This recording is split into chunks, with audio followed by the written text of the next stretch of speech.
আজিৰ চবচে বেয়া খবৰ এটা আছে। আজিৰ পৰা আমাৰ পুথা আৰু আমাৰ মাজত নাই। আজি আবেলি 3টা মান বজাত জনালে যে পুথা আৰু নাই। আৰু মই যাবলৈ নাপালেও বিশেষ আমাৰ বেটি সৰু হৈ থকাৰ কাৰণে যিহেতু বতৰটো বহুত বেয়া কৰিছে, আজি ঠাণ্ডা। ভগৱানৰ ওচৰত এটাই প্ৰাৰ্থনা, তেওঁৰ আত্মাই সদ্গতি লাভ কৰক। সঁচাকৈ বহুত মৰম কৰিছিল আমাক পুথাই।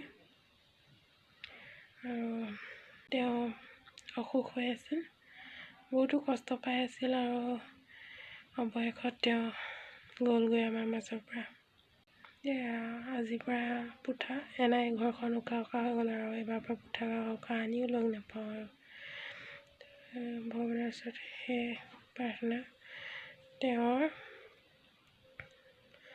আত্মাই চিৰশান্তি লাভ